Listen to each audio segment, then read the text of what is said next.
Hello again. As most of you know, I'm 57 years old. I come from a different generation than most of the people I follow on YouTube and Facebook and, some of the other social media like Twitter. And there's been a trend lately that I found quite disturbing. And of course, this is my interpretation. I could be reading them wrong, these people wrong, but it seems to me like a lot of people lately have been excusing their toxic and destructive and bad behaviors on mental disorders or conditions. The ones that come to mind right away are Nikocado, Amberlynn Reed, Foodie Beauty, Kyan Onision. I think RSN may have claimed it at one time. Shani for Christ, Chris Boutte, Social Repose, Madame or Madame, whatever she wants to call herself this week, Princess Ash. All these people and so many more, they claim to have these disorders, but it doesn't come up, and they don't bring it to everyone's attention until they get called out on bad or toxic behaviors. Now, I grew up in a generation where we didn't talk about mental illness that much. We didn't know as much as we do now about the different conditions that there are. I knew nothing about ADD, ADHD, autism, and so many other disorders. I'm still learning about BPD. I've heard and know a little bit about bipolar disorder, and a few other things. I was, over the years, I've become aware that anxiety and depression are rampant in my family. I was diagnosed with acute and chronic anxiety and depression since childhood with suicidal tendencies. Now, does that mean I want to kill myself all the time? No, not at all. There have been moments when these tendencies were stronger than others, especially during times when I was struggling with my depression, sometimes when I was struggling with my anxiety, or when one of these traumatic experiences happened, either to me or someone close to me. I did struggle with some self-harm issues, and there are times now when it's not that I want to die. There's sometimes I just don't care if I live. Now, does that mean I'm going to lay down and not get up again and just give up? No, not at all. I have a loving family. I have a support system. I've got good friends. I'm very lucky that way.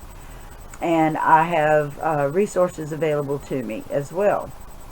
So I made a point of finding out what the resources were, because having a diagnosis of a mental illness and knowing that these mental conditions bring out behaviors that are destructive to your life or the lives of those around you, and not doing anything about it, is abuse in my book.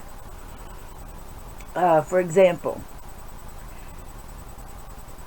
someone who was very close to me at one time was very charming and very loving in a certain sense. But once I'll go ahead and say it's my first husband. Once we were married, I started realizing he had addiction issues. And when I tried to discuss these addiction issues, eventually abuse issues came about. And I noticed that this was rampant in his family as well. There is no such thing as a perfect family. But At the time, the good outweighed the bad in this person, but he was not willing to confront his issues and seek treatment and do what needed to be done to be a healthier person. And the relationship did not survive. Well, in my opinion, using a bad behavior as an excuse is just, it's like driving a car while you're drunk. Can some people do it for a while and nothing bad happen? Yes. But what are the chances? Do you really want to take that chance?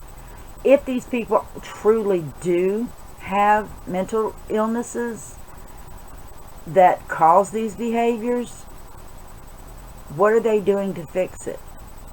Why should we forgive the behaviors because of these conditions? There are lots of conditions that you can treat and at least manage. In my case, there have been times when I've used medication to control my anxiety. There are times when I've been on medication to help with my depression, but I've also learned other coping skills and coping mechanisms to help me with these issues. And it's not to say that I don't have anxiety anymore or don't have depression anymore and that it doesn't affect my life. It does. But not to the extent that it would if I didn't seek out treatment and try to help myself.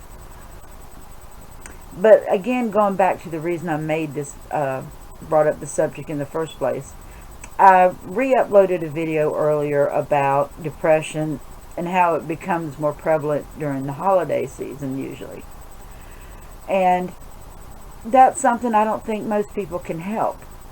But when you're talking about something like BPD, which seems to be the catch-all condition these days, like almost everybody who's been called out on YouTube or sometimes in other forms of entertainment or whatever you want to call it, it's like, I have BPD, I couldn't help myself. Now, in fairness, some of the symptoms or the way that BPD is expressed, and I wrote this down,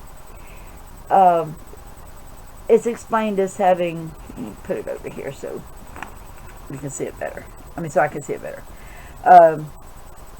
It's explained as a condition where you have difficulty regulating emotions. You have fear of abandonment, unstable relationships, unclear or shifting self-image, impulsive, destructive, self-destructive behaviors, possibility of self-harm, extreme emotional swings, chronic feelings of emptiness, explosive anger, feeling suspicious or out of touch with reality.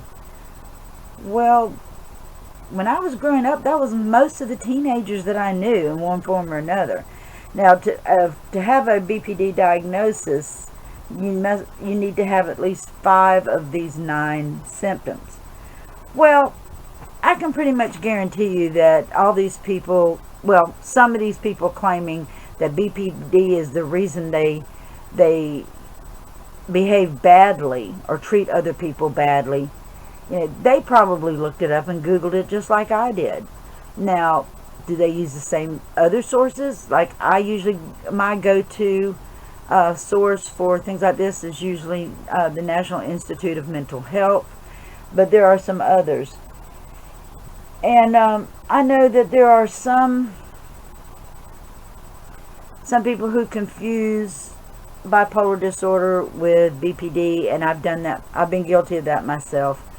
But the important part is, if you know, first of all, I don't believe all of these creators who claim to have BPD do.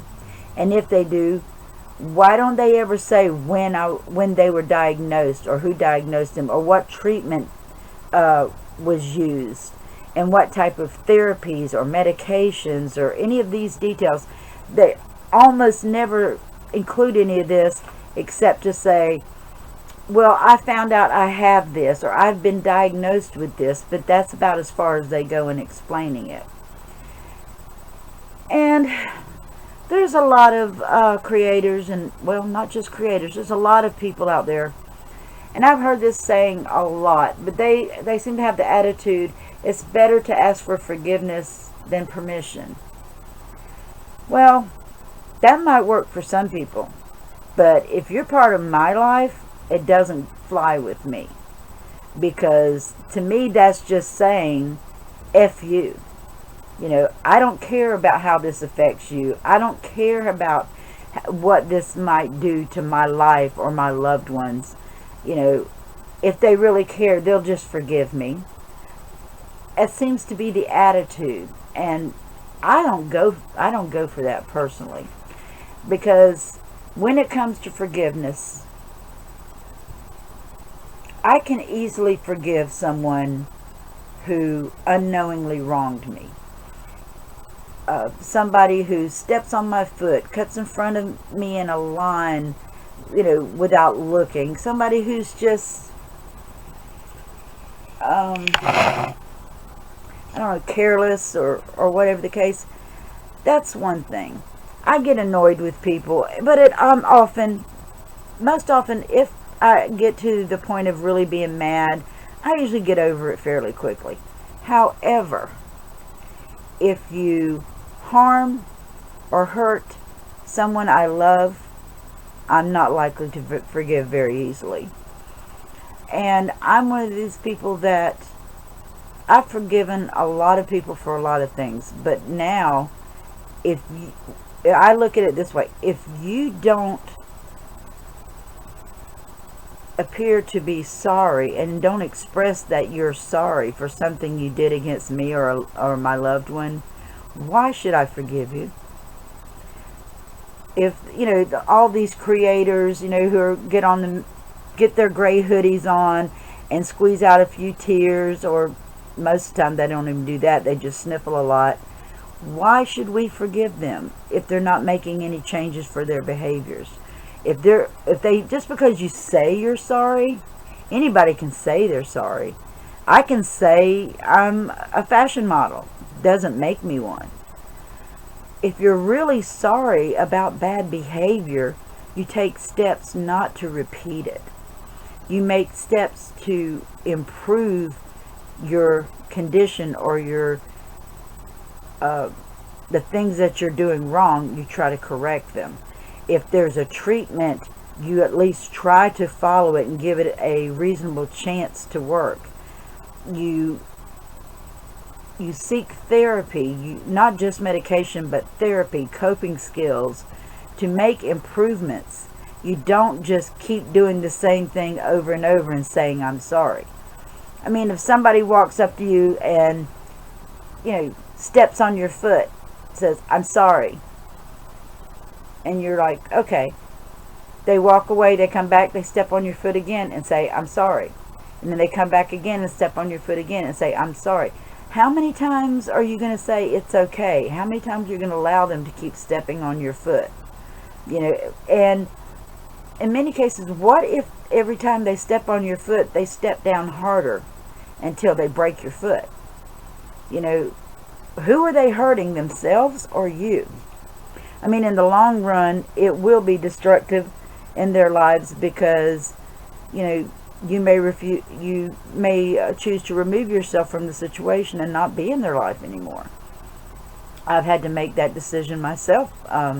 Like I said, my first marriage, with friendships, with some family members, I don't cut them out of my life, but sometimes I've had to distance myself from certain people that I care very deeply about, because either their behavior was toxic or it was just something that I felt I couldn't condone, because they chose not to seek help for it. I can't tell another adult what to do, but I don't have to accept behavior that they know is toxic or abusive and use the excuse of mental health as being able to keep repeating it. People always say, forgiveness is the gift you give yourself. I don't necessarily believe that's always true. I think for some people that it's probably true. And, like I said, I used to forgive easily. But these days it's more like forgiveness is like not forgiving is like a tool for me. If you don't demonstrate any regret for what you've done, why should I forgive you?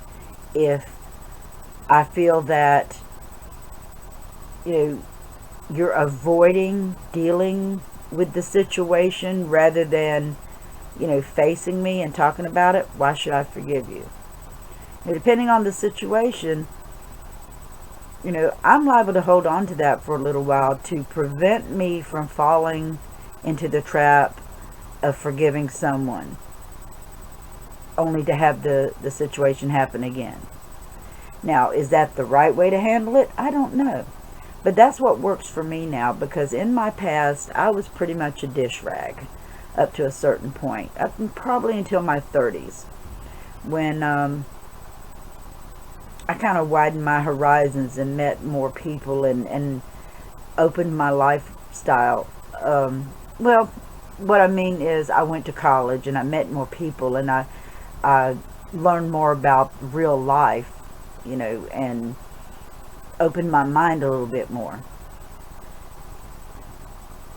And I don't have all the answers, but if I had a broken finger and I knew I had a broken finger and I didn't seek medical treatment, how long will it be before people stop tolerating me saying, my finger hurts, ow, my finger hurts, ow, my finger hurts, and until they lose it and, get upset with me because all I'm doing is saying my finger hurts. I'm not doing anything to fix it.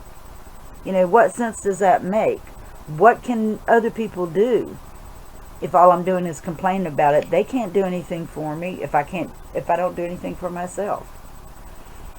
I guess, I'm gotten off the subject a little bit, but like I said, I've just started to become very intolerant of some of these creators and entertainers and celebrities and sports figures who, like I said, they'd rather ask for forgiveness than permission.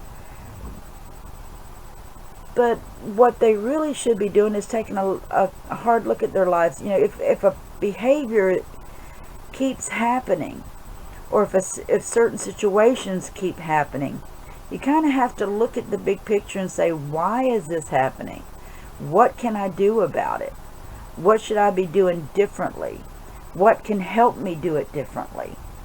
Do I want to improve the quality of my life, or do I want to keep going like I'm going? And if I do, what is the cost to my family and my loved ones? If someone's not willing to ask themselves those questions, then why should they be tolerated? Well, I guess that's about all I have to say about that, but I'd like to know what you have to say.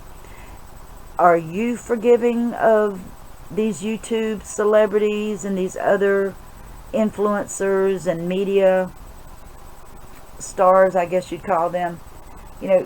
Is it okay with you that they keep doing these things and treating people badly without having to answer for them because they use the excuse of mental illness? Now, I'm not talking about all mental illness. I'm talking about certain people who use their illness as a crutch or an excuse. There are many types of mental and emotional disabilities that people cannot help themselves. They can't control it. They don't have their full faculties. That is not the kind of thing I'm talking about. I'm talking about, someone who intentionally drives drunk, someone who intentionally, gets so high they can't take care of themselves and relies on everybody else to take care of them. People who talk badly about friends and loved ones, or do things that are destructive to their relationships, and blow it off as saying, oh, sorry I did that, but you know me, I've got BPD. Or I'm bipolar. You know, I didn't mean to call you that, but that's just how I am. Well, if that's just how you are you happy being that way? And if you are the other people around you happy being that way? Because I know from my own perspective what I'm willing to accept and not accept from other people. And there are those who have conditions that I may not like the behaviors and their attitudes and things like that. But in some cases, they are in a position where they cannot help what they say and do. I can forgive them easily. But the ones who do have deep issues know that they have issues and choose not to seek treatment, choose not to follow treatment that is prescribed to them. I'm not so tolerant of these people. And if I was in the same position, I wouldn't want people to be tolerant of me. I would want them to push me to be a better person, to get the help I need, to follow the treatment that's prescribed.